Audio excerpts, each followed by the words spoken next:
Olá, gente! Hoje num cenário super especial, eu estou aqui para gravar uma receita tão esperada.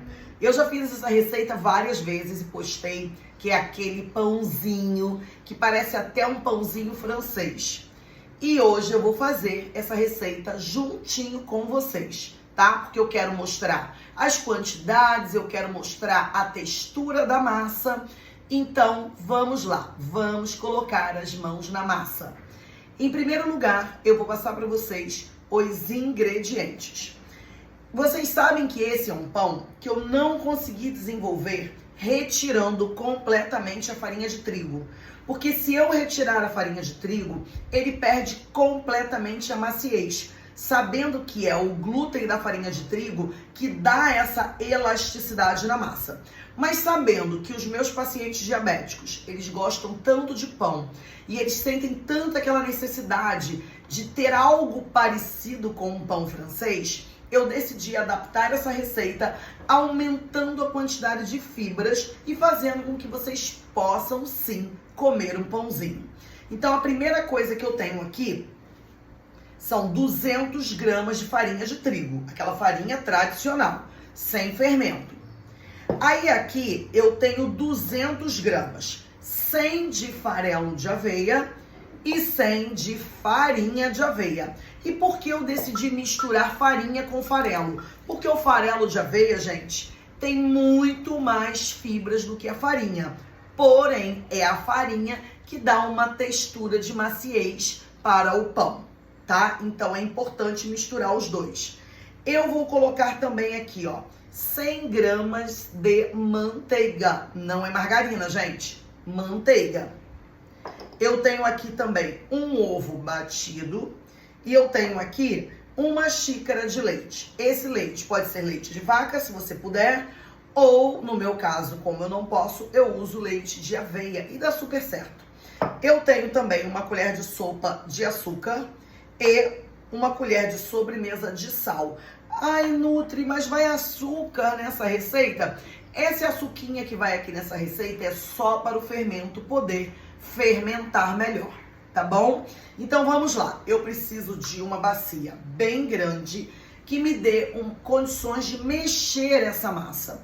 E a primeira coisa que eu vou fazer é colocar as farinhas. Então eu vou vir aqui, ó, vou colocar a farinha de trigo. Vou colocar o farelo, vou colocar a farinha de aveia, tá? Bom, agora que eu já coloquei os secos, ó, vou botar o sal e o açúcar, tá? E agora eu vou misturar todo o restante. Eu vou vir aqui, ó, vou colocar o leite que está morno. Esse leite vocês podem colocar 35 segundinhos ali no micro-ondas, só para ele ficar morninho. Vou colocar o ovo batido e a manteiga. Só que, gente, pode ser que a gente precise colocar um pouquinho mais de farinha de trigo, tá? E qual é o fermento que vai nesse pão? É o fermento Fleischmann, tá? Aquele fermentinho em pó, um sachêzinho desse aqui, eu misturo aqui. E aí eu vou dar uma mexidinha com a minha colher, mas eu vou ter que colocar as mãos na massa, tá?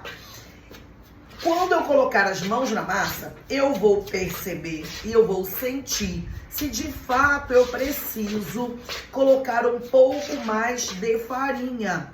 Por quê?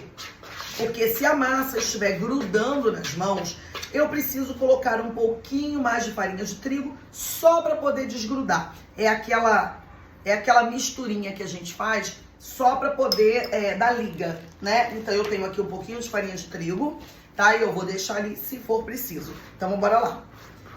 A mãozinha vai mexer, né? Mãos limpas. Eu tô aqui com o meu cabelo presinho, pra não ter nenhuma surpresinha nessa massa. Mas, gente, eu acho que ela vai ficar perfeita, sem precisar de nada. Tá vendo por que eu preciso de uma vasilha grande? Porque eu preciso misturar bem essa massa. Ó, preciso misturar bem. E ó, não vou precisar colocar mais nada, tá? A massa já está, ó, maravilhosa. Olha aqui. Só que eu preciso misturar bem, eu preciso mexer bem essa massa. Por quê? Porque massa de pão, vocês sabem como é que é, né, gente? Quanto mais a gente mexe, mais macia ela fica. Então, bora lá. Ó, coloquei um pouquinho de farinha e coloquei a massa aqui nessa tábua para poder mexer. Pronto. Ó, já misturei bem, tá vendo? Ela está macia. Agora, essa massa precisa descansar. No mínimo aí 1 hora para deixar ela descansar. Ela vai crescer. Eu vou colocar aqui dentro de volta e eu vou pegar aqui um pano de prato e vou cobrir essa massa e vou colocar dentro do meu forno.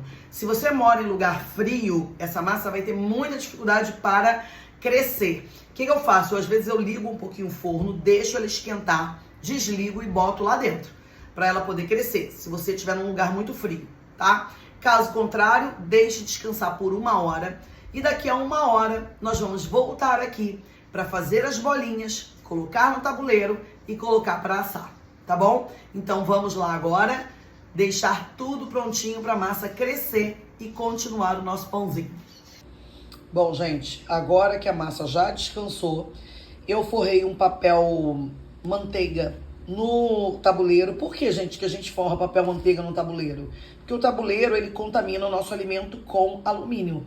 Quando a gente passa o papel manteiga, coloca o papel manteiga em cima, a gente evita essa contaminação, tá? Coloquei o papel manteiga, passei um óleo no papel manteiga para não grudar e agora eu vou fazer as bolinhas com a minha massa. Gente, fiz os pãezinhos, não coloquei muito grudadinho, porque eles vão crescer um pouquinho mais. E eu usei um pedaço da massa para montar uma pizza. E como é que eu guardo essa pizza congelada? Eu coloco na forma, boto um óleozinho na forma e boto a massa e levo para assar, para fazer aqueles minutinhos, né? Deixo assar um pouquinho e guardo, congelo exatamente assim. Aí quando eu quero montar essa pizza, eu venho com o recheio e levo pro forno até derreter o queijo, porque a massa já está pré-assada, tá?